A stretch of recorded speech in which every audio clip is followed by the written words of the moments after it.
Everyone ready? You don't have to go fast. Don't rush yourselves. Here we go. Wait for me to count you in. 1, 2, 1, 2, 3.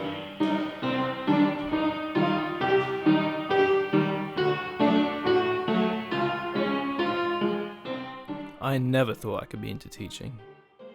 Early on, it was a struggle, and I'd be lying if I said I wasn't sometimes cynical about being put in situations where to just build a tiny bit of momentum takes so much energy. But now I welcome the challenge, because I'm learning how to be effective, and the ultimate goal is to show as many of these children as possible what it means to have high standards for yourself. I don't believe that teaching gets in the way of making my own music. In fact, I'm convinced that having this sense of purpose outside of being an artist makes me better.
Shout out, say it together. Chocolate. Okay, good.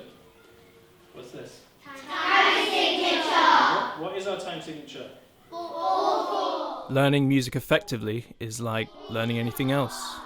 Starting young is crucial, and you have to approach it with a certain level of seriousness. Right now, the music education system seems to be putting a lot of emphasis on basic participation and not very much on actual progress. And so that's what you get. Thousands of absolute beginners and a tiny fraction that go on to make any significant improvement. But then you look at a class like this, all the kids are learning to read music at the same time, they're all engaged, there's so much potential in this room, it makes me think that we're stopping a little bit short of providing a music education that can really help them in the long term. And you know, for all the big cultural and musical institutions that have been very anxious to demonstrate that they care about social inclusion and diversity, I think it's important to remember that true social inclusion, true diversity, start in schools like this.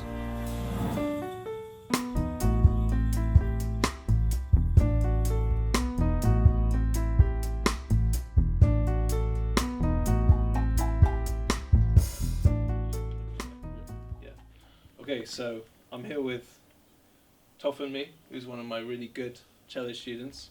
How long have you been playing now for me? A bit over a year. A bit over a year? Yeah, over a year.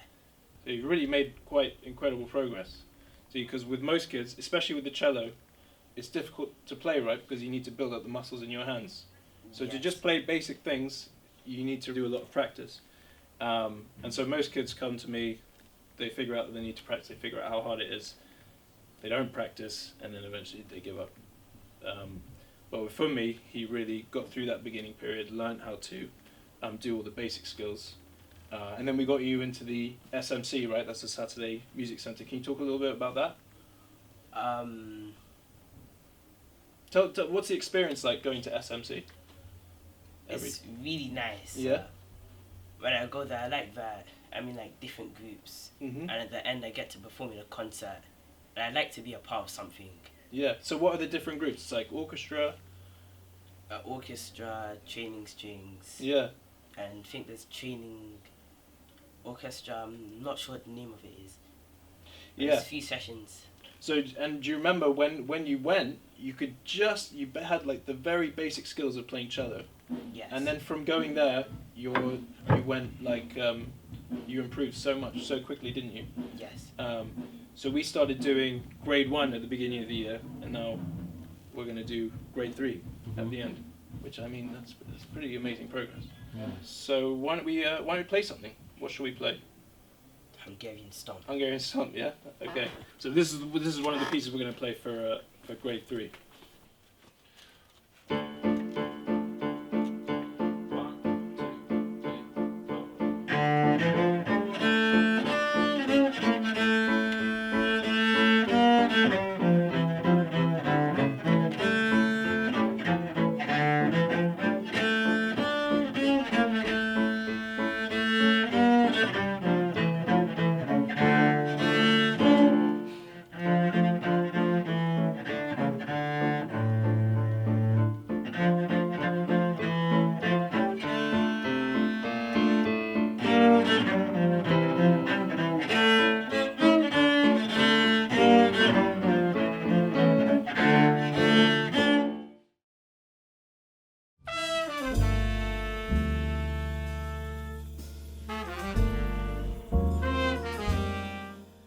The main thing I want to say about teaching is I really enjoy it.